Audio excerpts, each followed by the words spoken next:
네, 여러분의 저녁 파트너 김종석입니다. 김건희 씨의 이른바 7시간 통화 녹음 파일이 어제 공개가 됐습니다. 조국의 적은 민주당이다 혹은 안희정 불쌍하다 등등 거침없는 정책 발언들이 포함이 되어 있었는데요. 국민의힘에서는 결정적 한방은 없었던 것 아니냐면서 보도 행태에 대해 강력 비판하기로 했습니다. 저희가 이 수직을 준비했습니다. 그리고 오늘도 여러분의 댓글 기다립니다. 뉴스타파 유튜브 생방송에 의미 있는 댓글 남기시면 저희가 소개도 하고 질문도 받아보겠습니다.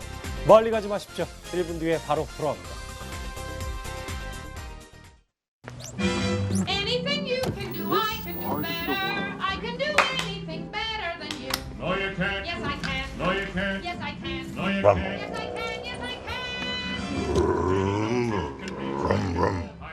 I can sing anything higher than you. No, you can't. Yes, I can. No, you can't. Bye bye.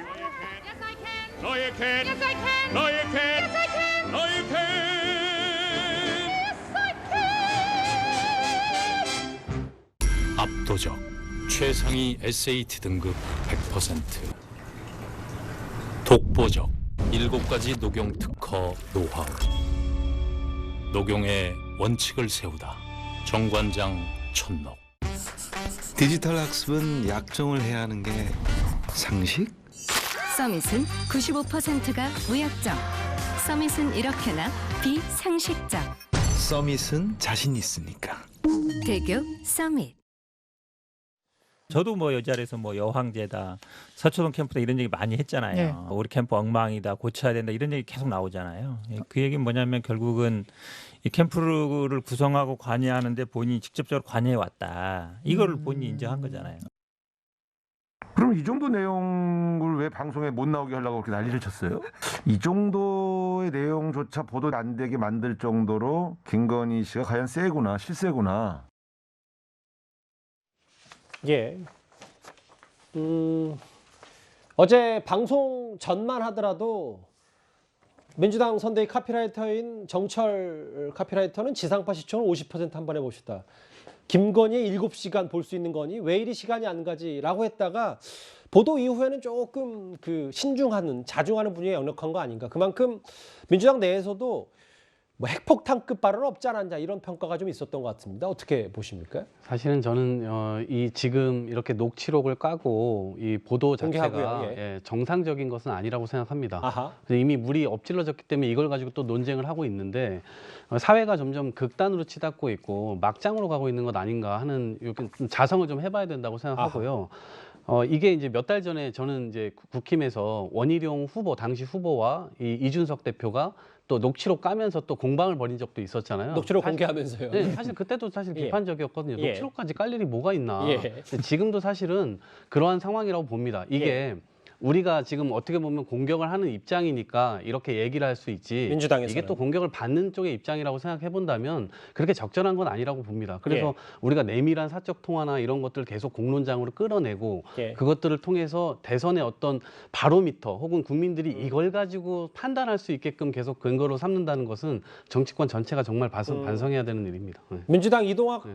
청년 최고위원님이 좀 소신발언을 하신 것 같아요. 그러니까 결국은 물론 뭐 선거에서 승리를 해야 되니 민주당 여권 인사들도 이렇게 보도 전부터 뭐 군부를 떼는 듯 했지만 이것 자체가 그냥 녹취록 공개 자체가 여야를 떠나서 부적절하다 이 말씀을 하신 거군요. 네. 예. 이현정 의원님. 네. 별로 반응이 없었습니다. 그런데 여권 인사들도 그러니까 이게 윤석열 후보의 지지율을 깎아먹을 만한 정도는 아니다라는 게 여권 내부의 시각인 것도 있는 겁니까? 그러니까 참 제가 솔직히 한 명의 언론인으로서 어제 보도를 보면서 굉장히 찹찹하고 자괴감을 많이 느꼈습니다. 거기 뭐 취재하는 사람을 보면 자기가 기자라고 이야기를 하면서 기자는요 기사를 써야 되거든요. 근데 기사를 쓰지 않습니다. 근데 거기 보면 또 정보를 많이 갖다 준다는 이야기를 해요. 뭐 그러면서 이제 어떤 관계를 형성하는 겁니다. 근데 결국은 6개월 동안 통화한 내용을 보면 자기는 한 번도 보도하지 않아요. 근데 그걸 통째로 MBC에 갖다 줍니다. 또 MBC는 그걸 가지고 받아서 뭔가 자신들이 취재한 모양이냐 그걸 또 방송을 합니다. 예. 자, 그거 국민들은 또 거기에 또 굉장히 관심을 갖고 또 지켜봅니다. 근데 지켜봤는데 이건 뭐야? 라는 느낌들이 다 가지셨을 거예요. 그러면서 국민들이 가지는 생각들이 과연 이 시대의 언론인이 어떻게 돼야 될 것인가? 방송사가 뭘 역할을 해야 될 것인가? 과연 우리 언론사는 취재 윤리를 지키고 있는 것인가? 기자들은 또 윤리를 지키고 있는 것인가? 상대방의 대화를 계속 녹음을 해서 그거를 예를 들어서 자기가 보도하는 것도 아니고 상대방 허락을 얻지 않고 또 일방적으로 어떤 방송사에 줘서 쓰게 하고. 근데 그 내용을 봤더니 사적인 내용들이지 않습니까? 만약에 제가 예를 들어서 지금 정치인들하고 대화를 하고 뭐 밥을 먹고 이야기하면서 대화를 나눈 걸 다 녹음해서 그걸 다 튼다고 한번 생각해 보십시오. 아마 나라가 뒤집어질 일도 있을 겁니다. 자, 근데 우리는 그렇게 하지 않거든요. 그게 공적인 취재 행위와 또 어떤 개인적인 내용 자체는 다르거든요. 근데 거기에 지금 정치권이 다 전부 다 막 무슨 일이 벌어질지 열광하고 있었던 거 아니겠습니까? 이제 그 여당에서는 곧 시작돼 본방사수하자 그런 이야기를 하고 야당에서는 전전긍긍하고 결국 해봤는데 보면 이게 뭐야? 라는 느낌들을 다 가지고 있는 거거든요. 예. 저는 참 이번 대선이 저는 그렇게 흘러가서는 안 된다. 서로 이렇게 어떤 면에서 보면 저런 내용들을 가지고 좀 지지율을 올려보고 지지율을 내려갈까 전쟁하는 대선, 과연 대한민국의 미래를 걱정하는 대선이 될까? 참 저는 안타까운 느낌이 많이 들었습니다. 그래서 저희 제작도 여러 고민 끝에 이명수 씨를 서울의 소리 직원 혹은 영상 기사 이렇게 표현하기로 했습니다. 그렇죠. 예. 반면 국민의힘에선 윤석열 후보 지지율에 큰 영향을 줄 만한 발언은 없었다 이렇게 자평을 하는 듯합니다. 한번 들어보겠습니다. 들은 소감은 굉장히 털털하고 솔직한 느낌이고 시중에서는 우리 국민의 대다수가 맞아 그러면서 서로 주고받을 수 있는 그런 내용이 대부분이어서 사실은 뭐 저걸 가지고 저렇게 뭐 무슨 나라가 뒤집어질 것처럼 그랬나. 그래서 한편에서는 약간 안도하는 생각도 좀 들었습니다. 일종의 사적 대화로 딱 들리지 않습니까? 이야기하는 톤이나 이렇게 보면 그런 것을 뭐 그런 표현을 썼더라고요. 뭐 떡밥을 주는 것처럼 해서 뭐 우호적인 기사를 쓴 다음에 이제 접근했다 이런 것도 나오던데요. 일부 댓글만 저희가 발췌해서 읽어볼게요. 국민의힘 해명 안 믿었는데 김건희 씨가 직접 말하니까 믿어진다. 본격 해명 방송이었다. 소문난 잔치 불러놓고 김건희 씨 방어만 했다. 다음 화면도 같이 만나보겠습니다. 이준석 대표도 후보자의 배우자가 정치 등 관점을 드러내는 것은 전혀 문제가 될 일이 없다. 이 부분에 대해서는 저희 첫 번째 주제에서 다 논의를 했으니까 이건 일단 접어두더라고 하고요. 복경 대변인, 사생활 부분에 대해서는 누가 봐도 어느 정도 그럼 해명이 된 건 아니냐. 이 부분이 오히려 김건희 씨에게 흐름이 유리하게 흘러간 거 아니냐라는 해석도 있습니다. 동의하십니까? 동의하지 않습니다. 왜냐하면 당사자거든요. 당사자가 이야기하면 그게 다 해명이 되는 건가요? 줄리 관련해서 해명할 수 있어라는 대화 있지 않습니까?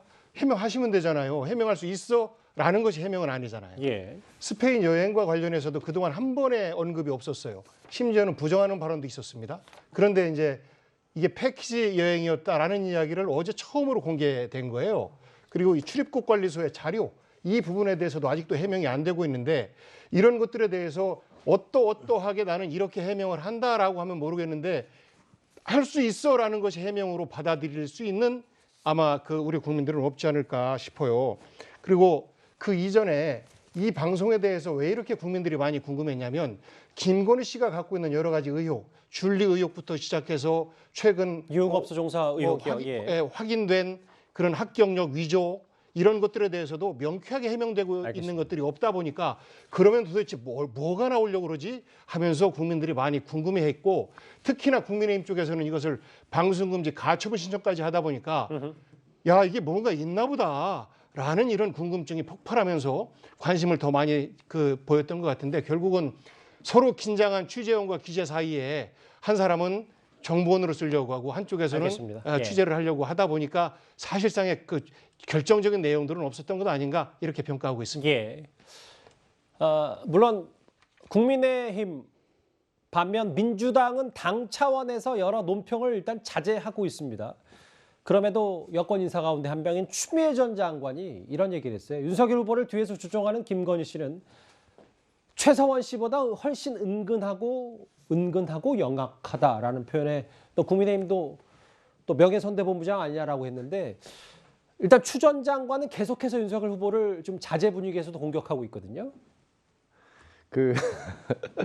저는 뭐 진짜로 추미애 장관이야말로 윤석열 후보를 만들어내는 1등 공신이잖아요. 예. 그래갖고 이 지경까지 오게 했는데 거기에다가 그거로 뭐 성의 별로 안 차시는지 이제는 뭐 그 부인에 대해서도 이 부인을 무슨 청와대로 보내주시려고 뭐 일부러 그러시는 건 아닐 텐데 좀 말씀 보면 일단 전 법무부 장관 말씀치고는 후보를 뒤에서 조종하는 김건희, 최순실보다 은근하고 영악하다.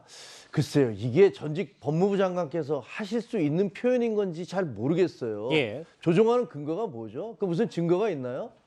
왜 저렇게까지 심하게 말씀하시는지 모르겠는데 저러면 저러실수록 오히려 그 발언의 신뢰성은 떨어지고 그리고 일반 상식적인 시청자나 우리 중도의 어떤 유권자들 입장에서는 아 저건 너무 심하다. 어떻게 한 사람을 저렇게 매도를 하느냐 이런 반응을 보일 것 같아요. 그래서 추미애 전 법무부 장관 정말 명예선대 본부장 직함을 그 국민의힘에서 드려야 될 게 아닌가. 농담이지만요. 그런 생각이 듭니다. 예.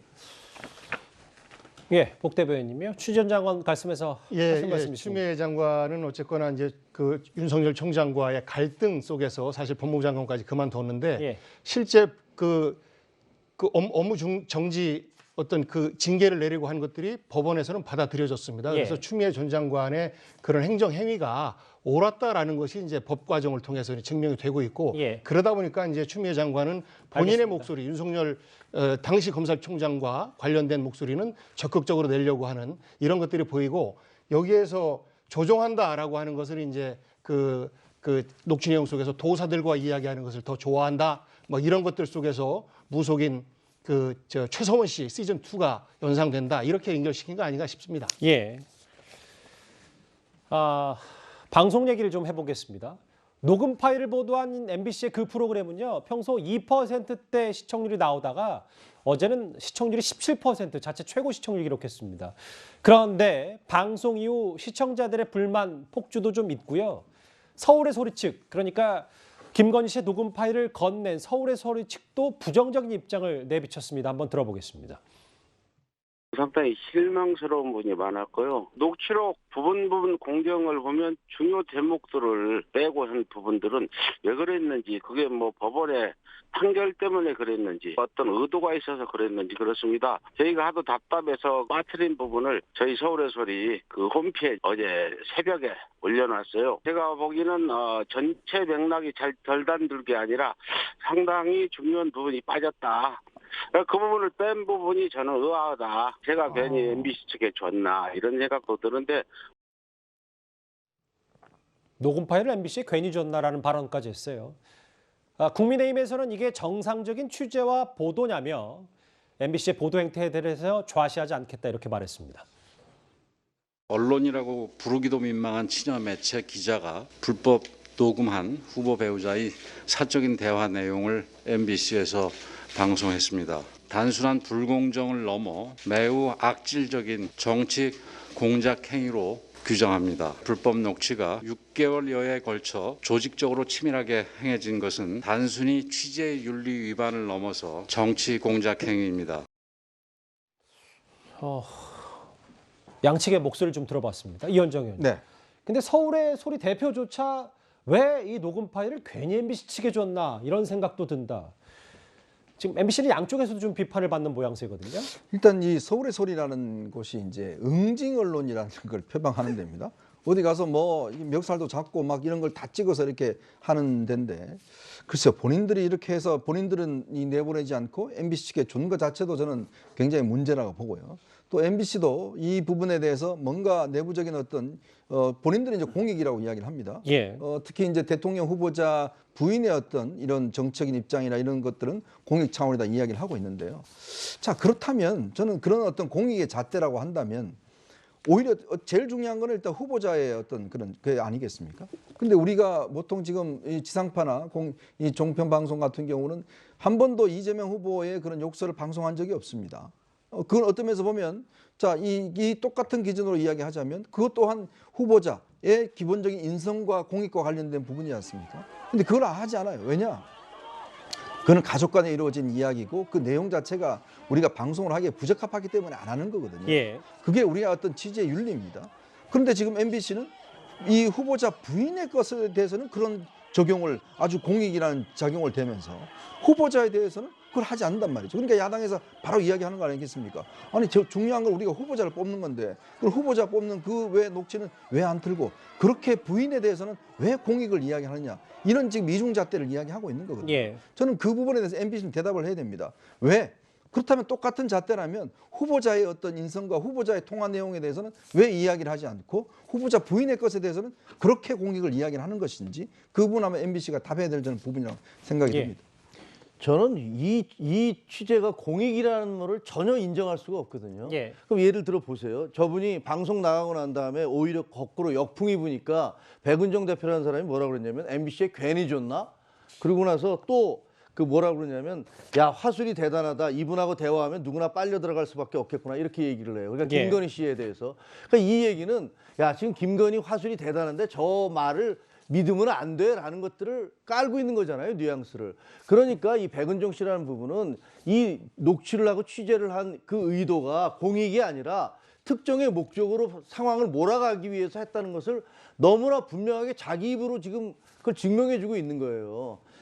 저도 평생 30년 넘게 기자 생활을 했지만 예. 이거는 누가 봐도 함정 취재 아니면 공작 취재예요. 어떻게 6개월 동안 그걸 조각을 해서 쉬운 몇 번에 걸쳐서 작게 나온 기사들을 하나로 다 묶어서 마치 그걸로 무슨 큰 그림이 그려진 것처럼 얘기하는 것은 그 지금까지 어떤 언론학 교과서에도 있을 수 없는 일이고 그런 것들을 행하는 것 자체를 공익의 이름으로 하는 것은 저는 분명히 비판받아야 되고 이런 취재 행태는 사라져야 된다고 저는 믿습니다. 서울의 소리 측은 MBC에 더 많은 사람이 보게끔 하기 위해서 녹음 파일을 건넸다고 하는데 김종혁 국장이 일단 서울의 소리 측이나 MBC나 둘 다 비판받아 마땅하다 이렇게 보시는군요. 그렇습니다. 예. 이도항 의원님. 그런데 앞서 이현정 의원님도 잠시 언급을 해주셨는데 지난주 금요일에 국민의힘 지도부가 MBC 항의 방문했을 때 김기현 원내대표가 박성재 사장에게 이재명 후보의 형수 욕설 파일도 건네면서 똑같이 보도하라 이렇게 얘기했거든요. 이거 어떻게 좀 민주당에서 받아들이십니까? 그러니까 지금 일단 물이 엎어졌기 때문에 상대방의 물도 계속 엎어야 되겠다 이런 식으로 이제 대응을 하고 있는 겁니다. 이게 공익적 측면이라고 하는 건 저는 이 취재 과정이라든가 이거를 이제 까는 과정 자체가 공익적이다라고 보지는 않지만 나중에 이게 공익의 어디하고 연결이 되냐면 기본적으로 청와대에 앞으로 5년 동안 들어가 살게 되지 않습니까? 그렇다면 국정을 어떻게 운영할 것인가 굉장히 상의도 많이 하고 하는데 예. 뭐 예를 들면 이제 어제 이제 나왔던 얘기 중에 아까 김현종 의원께서 말씀하셨지만 이현종 의원님. 이현종 의원께서 말씀하셨지만 여성들이 뭐 돈을 안 받아서 미투를 했다는 발언. 그다음에 보수 쪽에서는 미투가 안 터지는 이유가 돈을 줘서 그렇다는 등 이러한 인식을 기본적으로 갖고 있는데 향후에 진짜 실제로 영부인으로 활동을 할지 안 할지 그건 잘 모르겠습니다만 활동을 하게 된다면 예를 들면 성폭력 당하신 분들이라든가 여러 여성들의 아픔들 이런 것들을 이게 품어줘야 되는 역할들이 기본적으로 있는데 그러한 역할들을 제대로 할 수 있겠는가 공감대 자체가 국민들과 형성이 안 될 겁니다. 그래서 그러한 신뢰 자체가 깨질 우려들이 있고요. 이러한 면에서 이러한 공익적 차원에서의 검증 국민들이 좀 알아야 되는 측면에서는 분명히 작용을 하고 있는 것으로 보여집니다. 네. 예. 네, 보충 말씀 좀 드리면요. 그 방송 금지됐던 그 세 가지가 있지 않습니까? 하나는 수사 중인 도이치모터스와 관련된 것. 예. 이거 하지 말아라. 그다음에 그 한 가지가 사적인 것. 맞아요. 예, 사적인 것 하지 말아라. 또 하나가 이제 언론사 관련된 어떤 응징 발언. 세 가지입니다. 예, 이거 하지 말아라라고 하는데 사적인 분야. 그러니까 이재명 후보의 가족 간의 통화는 지극히 사적인 통화입니다. 지극히 사적인 통화이기 때문에 사실상 방송 불가에 해당되는 것이라 이것을 같이 방송해라라고 하는 것은 어깃장이죠. 어깃장이죠. 법원에서조차도 이 통화가 공적인 성격이 많다라고 해서 일부분을 금지하고는 방송할 수 있도록 한 것은 저는 이재명 후보의 그 사적인 통화 부분과 이거는 엄연히 다르기 때문에 같은 기준으로 두는 것은 좀 뭐 맞지 반대 않다. 생각도 있습니다. 웬만하면 표현의 자유 때문에 방송을 다 내보내게 하는데 일부만 인용했다는 것도 또 복 대변인과 반대 생각을 가신 분도 좀 있으니까요. 근데 법원 판결상으로는 그렇습니다. 알겠습니다. 예. 정리를 좀 할까요? 저희가 논박들을 좀 많이 벌였고 이 사안마다 후폭풍까지 좀 만나봤는데 일본 오늘 보도를 보니까 방송 이후에 김건희 씨가 완전히 몸져 누웠고 식사도 거의 못하고 있다. 몸을 추스르는 대로 추가 입장을 밝히지 않을까 싶다라는 얘기까지 지인을 통해서 언급했습니다. 이른바 김건희 씨 7시간 녹음 파일 관련된 여러 이슈도 저희가 하나하나 만나봤습니다. 이번 주제 여기까지고요. 다음 주제 다른 후보들 얘기를 좀 집중을 해보겠습니다.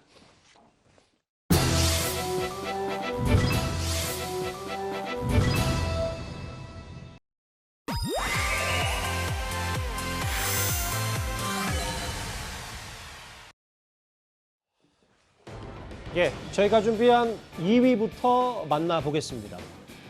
이제 대선이 50여일 남았네요. 흐름이 다소 바뀐 것 아니냐는 해석도 나오는데 새로운 여론조사 결과부터 먼저 만나보겠습니다. 자, 여론조사 결과는 일희일비하지 말자고 제가 다 자꾸 이렇게 말씀드리고 있습니다. 상대가 국민에게 실망을 주는 발언과 행동으로 스스로 떨어진 것이기 때문에 언제든지 다시 복귀할 수 있다라고 말씀드렸습니다. 저는 결국 정말 박빙의 승부가 될 것이다라고 생각합니다. 저와 여러분이 한마음 한뜻이 된다면 대선 승리와 정권 교체라는 우리 모두의 목표를 이룰 수 있습니다. 오는 3월 9일 우리 모두 제대로 투표해서 이 나라의 주인인 국민이 얼마나 무서운지 보여줍시다, 여러분.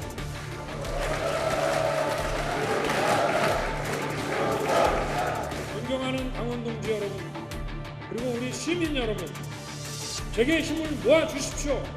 대선 승리로 보답하겠습니다. 오늘 발표된 새로운 여론조사 결과 하나 만나보겠습니다. 윤석열 40.6, 이재명 36.7, 안철수 12, 심상정 2. 저 여기 제목에도 좀 숫자 4를 다시 봤다라는 표현까지 썼는데 선대위 내부에서도 조금 뭐 바닥을 쳤다는 표현보다 조금 분위기가 좀 많이 바뀌었다라고 판단을 좀 하시는지요?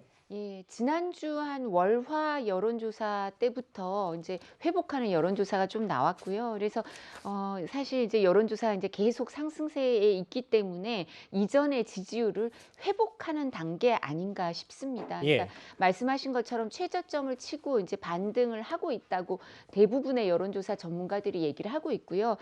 지난주부터 나오는 여론조사의 대부분은 이제 그 반등을 하고 있는 상황을 보여주고 이재명 후보와도 차이를 조금 우위를 점하고 있는 여론조사가 다수가 있어서요. 이제 이런 부분에 있어서 또 이 부분이 유지되도록 노력해야 될 텐데 앞으로 또 한 1, 2주 더 상황을 지켜봐야 할 것 같습니다. 앞서 봤던 게 리얼미터고 근데 20대 남성 표심도 좀 만나봐야 될 것 같아요. 특히 18살부터 29살까지 윤석열 45, 이재명 16, 안철수 15. 이수근 변호사님, 혹시 특정해서 20대의 이 지지율 자체가 뭔가 윤석열 후보의 상승 동력을 이끌었던 거 아니냐? 그럼 반면 이재명 후보에게 이게 좀 부족한 거 아니냐? 어떻게 좀 저희가 판단할까요? 일단 저 여론조사를 보면 경향성으로 봐야 될 것 같습니다. 20대 남성이 45.8%를 윤석열 후보를 정말 지지했을까에 대한 어떤 경향성에 있어서는 여론조사마다 편차가 굉장히 많다는 점을 좀 생각해야 될 것 같고요. 다만요, 이준석 대표와의 어떤 봉합 속에서 갈등 관계가 마무리되면서 굉장히 떨어졌던 어떤 2030 남성들의 표심이 어떤 좀 반등하는 그런 계기가 되지 않았나 싶고요. 특히 이준석 대표와 함께 2030 남성 표심에 굉장히 다가가려고 하는 어떤 여가부 폐지라든가 또는 병사 월급 200만 원 또는 멸공 논란과 관련해서도 조금 지지세를 좀 회복한 면이 있었다라고 보여지고요. 다만 이제 이러한 논란들이 단기적인 어떤 반짝으로 올라갔다고 한다면 앞으로는 2030 여성들에 대한 어떤 움직임도 좀 지켜봐야 될 것 같고 윤석열 후보가 남성 표심뿐만 아니라 얼마나 정책과 비전들을 청년들에게 보여줄 것인가, 그리고 이재명 후보도 그에 맞서서 이제 새로운 어떤 정책과 비전, 그리고 윤석열 후보의 어떤 남성 표심에 집중했다라고 한다면 성평등 표심에 어떤 집중할 수도 있기 때문에 조금 여론조사 추이는 지켜봐야 될 것 같습니다.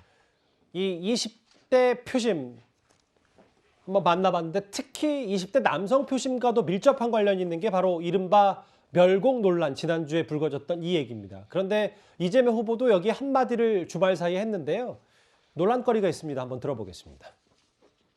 킬체인이라고 하는 이 선제 타격 밖에는 막을 수 있는 방법이 지금 없고요. 사실은 저도 군대를 갔다 왔습니다. 사람들이 저 우습게 하는데 제가 2항대 가는 거 전방 입소 훈련이라고 해가지고 양보에 가서 일주일 있었다니까. 나도 군대 갔다 온 사람이에요. 내가 안 가도 되는데 일부러 갔어요. 원래 이게 군대 안 갔다 온 인간들이 막 멸공, 북진 통일 막 이런 거 주장하고 그러잖아요. 막 선제 공격 막 이런 거 하잖아요. 예. 내가 좀 그런 느낌이긴 한데. 이재명 후보가 주말 사이에 윤석열 후보와 정영진 부회장을 비판하는 과정에서 나 일주일 전방 군대 갔다 왔다.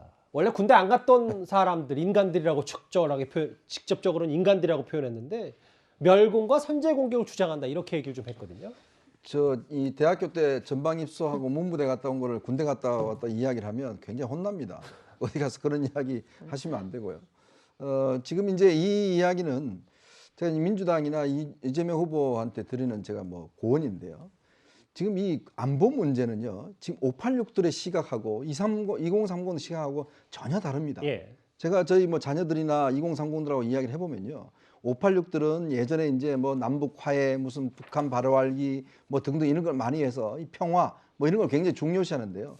2030은 굉장히 냉정하게 보고 있습니다. 특히 김정은 시대의 어떤 북한에 대해서 실제 김정은 시대 우리가 왜 도와주느냐? 더군다나 도와주는데 저렇게 이 미사일 공격하고 핵무기를 가지고 있는 북한에 대해서 굉장히 다른 생각들을 많이 갖고 있어요. 그러니까 이게 지금 이재명 후보가 군대 안 갔다 온 인간들이 멸공 이야기한다. 저 이야기는요. 굉장히 위험한 이야기입니다. 왜냐하면 이 군대 안 갔다 온 사람들 꽤 많습니다. 여성분들 안 갔다 오죠. 가고 싶은데 못 간 분들도 꽤 많죠. 그렇죠. 그런데 그분들이 지금 멸공을 이야기를 한다라고 이야기하는 게 이게 완전히 갈라치기인 거거든요. 군대 갔다 온 분들 중에서 멸공 이야기를 하는 분들 꽤 많습니다. 오히려 안보에 대한 현실을 직시하면서 진짜 이거는 확실히 해야 된다는 분들도 꽤 많아요. 예. 근데 정작 본인도 군대 안 갔다 오셨잖아요. 그리고 지금 민주당 지도부 다 군대 안 갔다 오셨습니다. 송영길 대표, 윤호중 원내대표 군대 안 갔다 오셔서 학생운동 하는 것 때문에. 예. 자, 그러면 지금 이 이야기가 성립이 안 되잖아요. 그러니까 지금 이 이재명 후보의 저 이야기는 굉장히 경솔한 이야기고 안보에 대한 인식 자체를 잘못 인식하고 있다. 지금 이 안보 문제를 저렇게 지금 가볍게 접근할 문제가 아닙니다. 지금 멸공 문제가 민주당이 의도하는 것과 달리 이 실질적으로 인터넷 공간의 2030들은 굉장히 호응하고 있는 측면들이 많습니다. 그 이유를 분명히 아셔야 됩니다. 지금 이 북한이 매일 저렇게 미사일 발사하고 있는 현실을 정당히 직시를 해야 됩니다. 복대위원님께 그럼 바로 이 질문을 드릴게요. 그러니까 이재명 후보가 굳이 본인의 병역 얘기를 하지 않고 외교안보 이슈 혹은 지금 국민의힘이 얘기하는 보수 멸공 혹은 이걸 비판했으면 되는데 그래서 국민의힘에서는 본인도 군대 안 갔다 왔으면서 유체이탈식으로 본인을 제외하는 건 이재명 후보답다라는 비판을 받았거든요. 복대변인은 어떻게 생각하십니까? 이게 웃자고 얘기했는데 죽자고 달려드는 이런 꼴 같아요. 저 이제 화면을 보면 장난 삼아서 얘기하지 않습니까? 본인이 팔 장애가 있어서 면제받았다라고 하는 것은 이미 다 밝혔고 근데 이제 대학 때 교련의 그 교련 수업의 일부로 해서 전방 갔다 왔다라고 해서 이제 그 자리가 웃는 자리인데 이것을 가지고서 마치 본인도 면제받은 사람이 이렇게 얘기한다라고 비판하는 것은 좀 농담도 못하게 하는 이런 분위기인 것 같고요. 다만 여기서 핵심은 멸공이라고 하는 해묵은 논쟁을 지금 이 시대에 다시 되돌리는 것에 대한 우려가 담겨져 있다. 물론 북한이라고 하는 우리가 분단된 대한민국에서 살고 있기 때문에 언제든지 전쟁의 위협 속에 놓여 있는 것만은 사실입니다. 그리고 군대를 가야 하거나 그리고 막 다녀온 우리 청년들 같은 경우에는 그로 인한 어떤 그 열패감이나 이런 것들도 있을 거예요. 그럼에도 불구하고 우리는 지금 청년들이 통일에 대해서 무관심하다. 우리가 왜 북한을 도와줘야 되느냐. 이렇게 생각하고 있다고 해서 그걸 그대로 따라가야 되느냐. 저는 반대입니다. 아마 이재명 후보도 그렇게 생각하지 않을 겁니다. 독일도 동독과 서독이 통일되는 과정에서 서독의 젊은이들이 통일에 대해서 굉장히 무관심하다. 여론조사상으로는 통일에 대해서 우리 청년들은 아무 관심이 없는 것처럼 보였지만 막상 통일의 분위기가 만들어지니까 그 청년들이 먼저 그 통일 독일을 만들기 위해서 노력하더라라는 것이 이미 검증된 학자들의 주장이거든요. 그래서 저는 지금도 분단으로 인해서 손해보고 있다라는 청년들의 생각이 있다면 그러면 우리가 평화로 이것을 근본적으로 우리 후배들에게 청년 여러분들의 후배들에게 이 전쟁 분위기를 물려주지 말고 근본적인 해결책을 찾읍시다라고 설령 표를 못 받는다 할지라도 호소를 해야 되는 것이 대통령 후보로서의 몫이 아닌가라는 생각을 갖고 있습니다. 그러니까 물론 웃자고 얘기한 건데 죽자고 달려들었다 이런 표현도 쓰셨는데 또 근데 군대를 안 갔는데 갔다고 얘기하는 것 자체에서 상당히 민감한 부분들도 뭐 일부 있을 수 있으니까요. 알겠습니다. 두 가지 논란을 하나하나 만나볼 텐데요. 민주당으로서는 작년에 정청래 의원이 불교계의 문화재 관람료 징수에 대해서 봉이 김선달이라고 비판했다가 이후에 불교계의 거센 반발을 듣고 있죠. 오늘 윤석열, 안철수 후보는 불심 잡기에 나섰습니다. 제가 봤을 때는요, 이건 말이 안 됩니다. 아니 3.5km 밖에서 매표소에서 표 끊고 통행세 내고 들어가요. 그 절에 안 들어가더라도 내야죠. 봉이 김선달도 아니고요.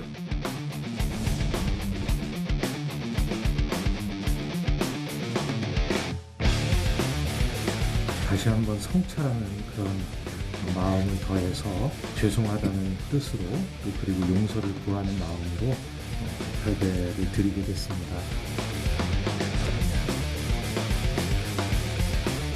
가르침을 잘 새겨서 우리 사회가 직면하고 있는 문제들을 해결하고 국민 통합의 정치를 펼치기 위해 최선을 다하겠습니다. 불교계에 대한 여당 의원의 망언까지 있었습니다. 참으로 유감스러운 일입니다. 불교 관련 행사에 참석한 두 후보입니다. 그런데 윤석열 후보는 또다시 무속인 논란에 휩싸였습니다. 윤석열 후보 부부와 친분이 있는 한 무속인이 선대본부에서 고문으로 일한다는 일부 보도가 나왔는데요. 이재명 후보와 윤석열 후보의 목소리를 좀 이어서 들어보겠습니다.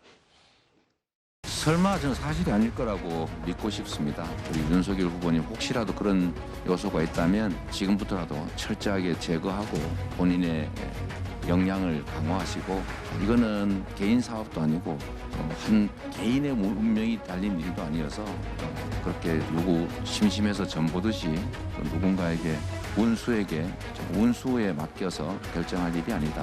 정말 간곡히 말씀드립니다. 그분 소개받아서 인사를 한 적이 있는데 스님으로 저는 알고 있고 법사라고 저는 들었습니다. 그분은 여기 뭐 직책이나 이런 거 전혀 맡고 계시지도 않고 뭐 자원봉사자 이런 분들을 소개해 준 적은 있다고 하는데 뭐 무슨 일정 메시지를 막 뭐 이런 제가 기사를 봤는데 참 황당한 얘기입니다. 저는 무속인을 만난 적이 없고요. 예, 세계일보 보도입니다. 선대본에서 이른바 건진법사로 불리는 전모 씨가 고문 역할을 맡았고 일정과 메시지 등을 업무 전반에 관여했다. 이도하 변호사님, 윤석열 후보 말만 따라 100% 사실이 아닙니까? 예, 전혀 사실이 아닌데요. 일단 제가 아주 초기에 이제 경성 캠프부터 저는 합류한 사람이거든요.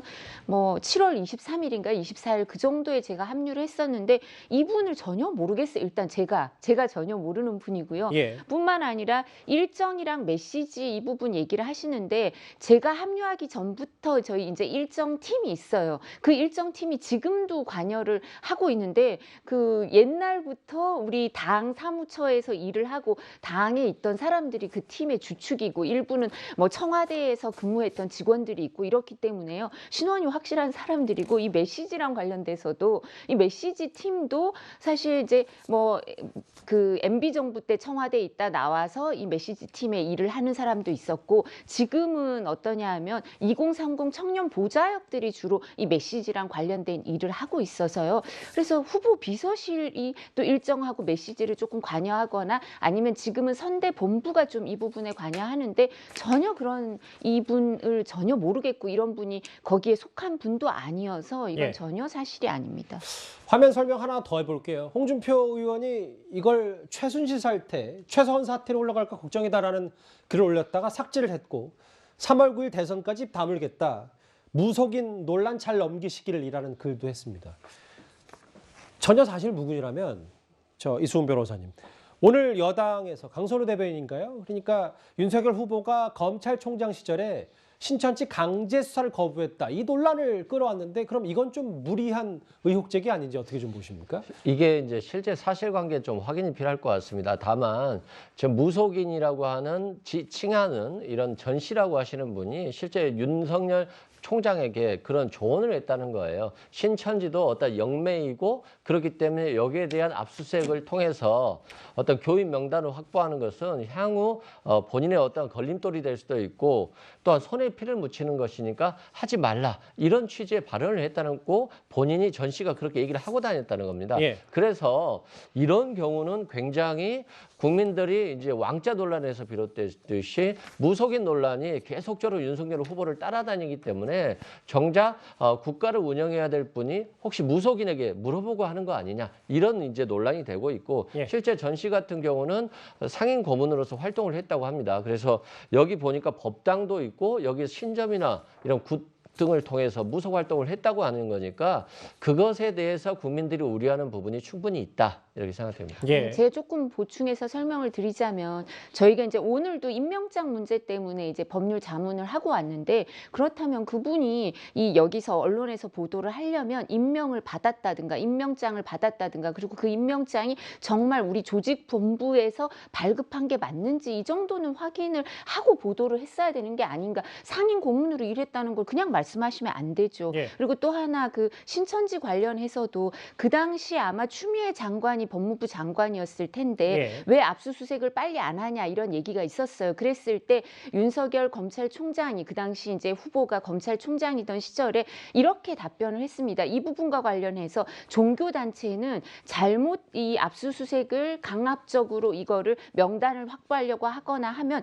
오히려 이게 지연되거나 숨거나 아니면 이제 명단을 알려주는 거에 대해서 거부 반응을 보이면 이 부분이 실제로 방역을 확보하는 데는 더 어려움이 있으니까 이미 제출을 받아서 하는 게 수사 관행이었기 때문에 수사 관행에 따라 한 건데 뭐 강선우 대변인이 그렇게 얘기를 했다면 근거를 갖고 알겠습니다. 얘기를 해야 될 겁니다. 예. 또다시 불거진 무속인 논란까지 여권의 공세 말까지 만나봤습니다. 이 주제 여기까지입니다. 윤석열, 이재명, 윤석열 두 후보에 집중해봤는데 안철수 후보에게도 좀 빼놓을 수 없을 것 같습니다.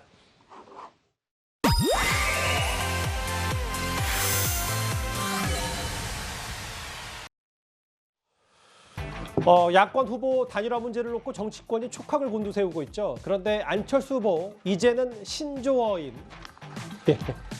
안일화라는 말을 꺼내들었습니다. 화면부터 만나보겠습니다. 저는 단일화에 관심이 없습니다.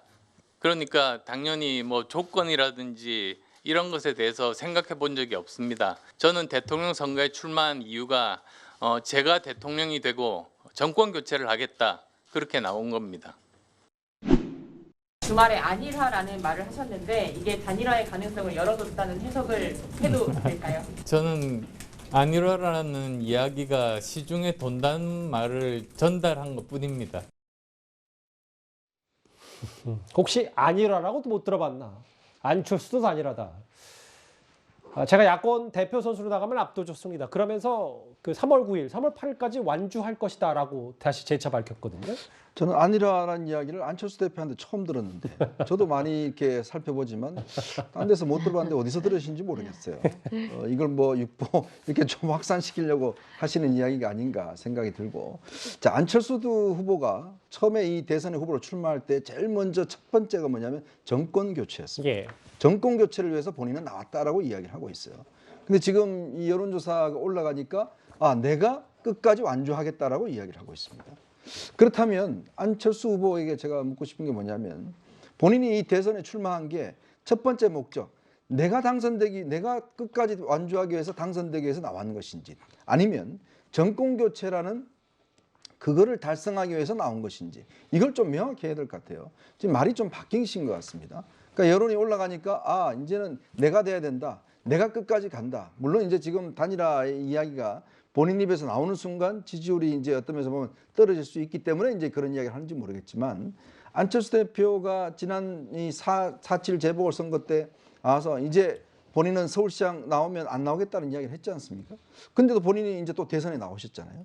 그렇다면 그 이유와 그 다음에 본인의 제일 목적이 무엇인지 정권 교체가 목적인지 나의 완주가 목적인 것인지 이 부분을 좀 저는 명확히 할 필요가 있다. 물론 이제 저는 전략적인 발언을 봅니다. 이게 왜냐하면 지금 아직 이 단일화 국면에 끌려가지 않기 위해서 하는 발언이지만 어쨌거나 이 부분은 본인이 입장이 변한 것만은 저는 사실인 것 같다라는 생각이 듭니다. 뭐 단일화든 아니라든 이 얘기가 계속 나오는 이유가 지금 저하고 같이 화면을 보시겠어요, 이수훈 변호사님? 이제부터 그래픽이 움직일 건데요. 이 시속 게임, 그러니까 이렇게 윤석열 후보가 한번 움직여 보겠습니다.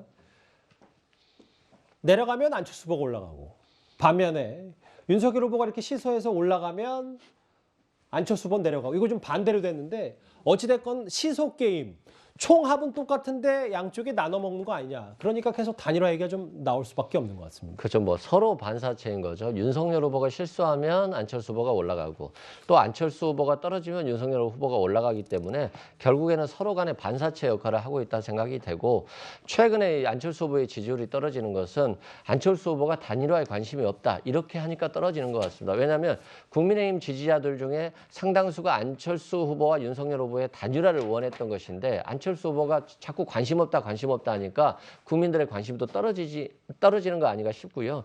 실제 지금 저번 총선에서도 또 지방선거에서도 안철수 후보가 사실상 국민의힘과 단일화를 했거든요. 그러면 안철수 후보는 계속해서 단일화 전문 후보가 되는 겁니다. 그래서 저는 개인적으로는 정말 단일화에 관심 없다라고 한다면 안철수 후보가 국민들께 자신이 뭘 하겠다는 걸 계속적으로 보여줘서 반사체가 아닌 발광체로서의 어떤 후보로서 역할을 해야 되지 않을까 싶고, 예. 정당의 존재 이유는 자신의 정당에 자신의 어떤 수권 능력이 있고 대권 후보를 내는 거 아니겠습니까? 저는 안철수 후보가 계속해서 거짓말 논란이 일어날 수 있는데 국민께 단일화에 관심이 없고 자신이 끝까지 가겠다고 했으면 이제는 언젠가 한 번쯤은 자신의 모습을 보여줄 필요가 있다 이렇게 생각됩니다. 제 이 그래픽을 순간 반대로 이해했습니다. 그러니까 윤석열 후보가 무게감 있게 지지율이 무게감 있게 있으면 윤석열 후보가 올라가고 뭐 이 얘기인 것 같은데요. 시속 게임 좀 이해가 됐습니다. 이 주제 여기서 정리하겠습니다. 다음 주제, 오늘 이슈가 됐던 인물 한 명이 오랜만에 있습니다. 바로 만나보겠습니다.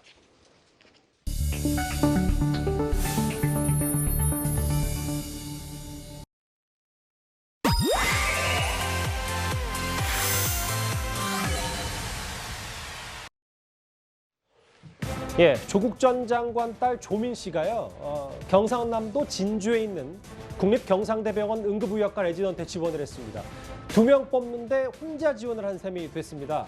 면접 날인 오늘 취재진의 관심이 꽤 뜨거웠는데요. 이도하 변호사님. 2명을 뽑는데 조민 씨 혼자 지원을 했다. 그러면 합격 가능성은 꽤 높은 거네요. 그냥 뭐 단순히 봐도. 예, 이제 그런데 그렇게 산술적으로 생각을 하면 안 되는 게, 이게 정량 평가가 아니고 이제 정성 평가일 수 있는 게, 지금 그 전에도 조민 씨가 이제 2명 모집하는데 2명 지원을 하면서 이제 1명, 그 중에 1명으로 지원을 했었는데요. 모 대학 그 레지던트에 지원을 했었는데 그때도 탈락됐어요. 그래서 이번에도, 물론 이번엔 2명 모집했는데 단독 지원이지만 이 부분에 대해서 지원하는 사람을 이렇게 뭐 숫자를 보고 발표를 하는 게 아니라요. 여기서 응시자가 정원에 미달하더라도 수련 능력이 현저히 부족하거나 아니면 의사 직분 수행에 결격 사유가 있는 경우에는 선발 지침에 따라서 합격을 아예 안 시킬 수가 있어요. 예. 학교에 재량이 있기 때문에요. 이렇게 너무 관심이 많고, 또 조민 씨의 그 상태가 지금 이 레지던트 수련을 받을 상태가 불안정하기 때문에 앞으로 어떻게 될지 모르니까요. 여기에 대해서 사실 학교는 그걸 이유로 해서 합격을 제한할 수도 있습니다. 합격 발표는 내일 있다고 하더라고요. 이수훈 변호사님. 그런데 야권의 김재경 전 의원이 임용 반대, 오늘 1인 시위까지 했습니다. 이런 뭐 여러 취재진도 좀 있고요. 여전히 이 경상대병원 입학 취소가 됐는데도 불구하고 계속해서 레지던트를 지원하는 게 맞느냐, 논란은 좀 여전한 것 같아요. 예, 뭐 논란은 있겠습니다만 이제는 조국 전 장관이 장관의 신분이 아니고, 또한 부산대에서도 입학을 취소하겠다라고 하는 통지를 했고 지금 청문 절차가 진행 중이기 때문에 법과 절차에 따라서 진행하는 게 맞다고 생각되고, 조민 씨 같은 경우도 한 개인이기 때문에 개인으로서의 어떤 행동들에 대해서 하나하나 비판하는 것은 그렇게 적절하지 않다 생각되고, 앞으로 법과 원칙에 따라서 절차에 따라서 진행이 될 것으로 보여집니다. 2명 뽑는데 일단 조민 씨만 지원을 했습니다. 경상대학교 응급의학과 레지던트 지원한 조민 씨에게 내일 합격 발표가 있다는데 한번 만나보도록 하겠습니다. 이 주제 여기까지고요. 그리고 지금까지 들어온 여러분들의 목소리를 만나보겠습니다. 첫 번째 댓글 볼까요? 저런 소리를 사적인 대화에서 얼마든지 할 수 있는 거 아닌가요? 김건희 씨를 좀 옹호하는 의견도 첫 번째 댓글입니다. 예. 추미애 전 장관 이제는 김건희 씨 띄워주기로 작정하셨네요라는 댓글도 달아주셨고요. 또 보겠습니다. 민주당이 표가 없으니까 이참에 뒤집게 보려는 거 아니냐라는 비판도 하셨습니다. 또 보겠습니다. 예. 사과만 하면 끝나나요? 미투 당한 사람들은 지옥을 다시 떠올리며 몸서리칩니다. 김건희 씨의 미투 관련 발언은 매우 부적절했다는 의견도 있습니다. 마지막 보겠습니다. 서울의 소리 수준이나 MBC의 수준이나 오늘도 댓글 5개 모두 감사드립니다. 다음 주제 연예계를 들끓게 하고 있는 이 얘기를 좀 해보겠습니다.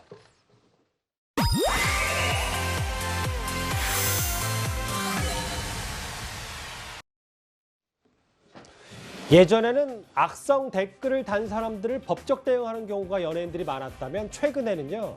일부 유튜버들을 상대로도 칼을 빼들었습니다. 가수 겸 배우 B 씨가요. 일부 유튜버가 제기한 800억을 벌었는데도 후배들에게 밥 한 번 사지 않는다, 밥 사지 않는다, 짠돌이 아니냐는 주장이 나왔는데 선처는 없다, 법적 대응까지 예고를 했습니다.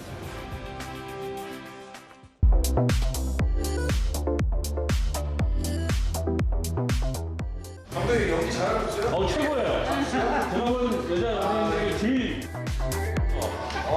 딱 이쁘지 않아요?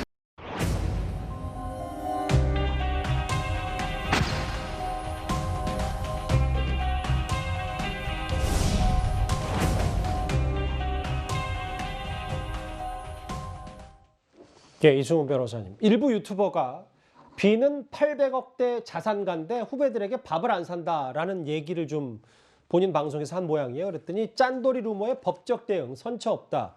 이게 강하게 조치를 예고했습니다. 그렇습니다. 뭐 짠돌이 그 자체가 굉장히 부정적이라고 보기는 어렵겠습니다만 연예 활동을 하는 입장에서 보면 800억 자산가가 후배들에게 밥도 안 산다. 이런 논란들이 계속 나오다 보면 굉장히 부정적 이미지가 많아지고 광고 출연이라든가 이런 게 어려울 수 있거든요. 그런 측면에서 B 씨가 굉장히 단호하게 어떤 조치를 취한 것 같고요. 예. 또한 유튜버들 같은 경우는 어떤 자신의 조회수를 늘려서 수익을 보려고 하기 때문에 굉장히 자극적인 말을 많이 하지 않습니까? 아하. 그런 측면에서 B가 여기서는 이제 끝내야 되겠다 이렇게 단호한 조치를 취한 것 같습니다. 그러니까 이 변호사님 말씀은 예전에는 악성 댓글, 기사에 다는 댓글들은 본인의 수익을 위해서는 아니었는데 유튜버들은 그렇기 때문에 더 악의적이다 이렇게 보시는군요. 그렇습니다. 굉장히 자극적인 말들을 했을 때 어떤 시청자들이 굉장히 많이 시청을 하고 조회수가 올라가면서 어떤 돈벌이 수단이 되고 있거든요. 그런 측면에서 B라든가 김조국 가수라든가 이런 분들에 대한 악의적인 루머가 있기 때문에 결과적으로는 자신의 어떤 이미지가 나빠진다는 차원에서 강력한 법적 대응을 예고한 것으로 보여집니다. 사실 저 화면에도 지금 나와 있는데요. 이 부분입니다. 작년 말에도 BTS 멤버 B 씨가 사생활 악성 루머에 시달렸고 가장 최근에는 또 가수 김종국 씨가 약물로 근육 키운 거 아니냐라는 의혹 제기에 본인이 여러 검사까지 다 했는데 글쎄 이런 유튜버들 법적 대응에 해도 나중에 처벌 수위가 좀 약하다는 비판도 좀 있더라고요. 예, 그래서 이 부분에 대해서 실질적으로 징벌적 손해배상 제도를 도입해야 되는 게 아닌가 이런 얘기도 있고요. 지금 말씀하신 것처럼 정보통신망법상 이거를 처벌을 할 때 형사처벌도 양형 기준을 높여야 된다 이런 얘기가 나오고 있는 게요. 이 변호사님 말씀하신 것처럼 이걸로 큰 수익을 얻기도 하고요. 또 뿐만 아니라 이 당사자들은 이 손해가 회복이 안 돼요. 이게 회복이 안 되기 때문에 이렇게 강경 대응을 하면서 다른 사람들이 이런 행위를 못하도록 이제 예방을 하는 효과도 있거든요. 그래서 이런 부분이 있고 아마 그리고 B는 저런 이 부분 짠돌이라는 이 루머에 이제 예민하게 대응을 하는 게 다른 것보다 사실 이제 자녀들이 커가니까 자녀들 때문에 이 가족들이 상처를 받거든요. 이런 부분에 대해서 연예인들 본인보다 그래서 가족들이 상처를 받아서 사실 유명한 연예인들은 한국에서 아이를 키우기가 힘들다 이런 얘기도 있어요. 그래서 아마 더 강경하게 대응을 하는 게 아닌가 싶은데요. 법적으로 이 부분도 좀 더 이렇게 좀 조치가 알겠습니다. 취해져야 되는 거 아닌가 싶습니다. 밥을 안 산다라는 일부 유튜버의 주장에 발끈했습니다. 법적 대응을 예고한 가수 B 씨 얘기 만나봤습니다. 예, 뉴스탑10 이제 마지막 주제가 기다리고 있습니다.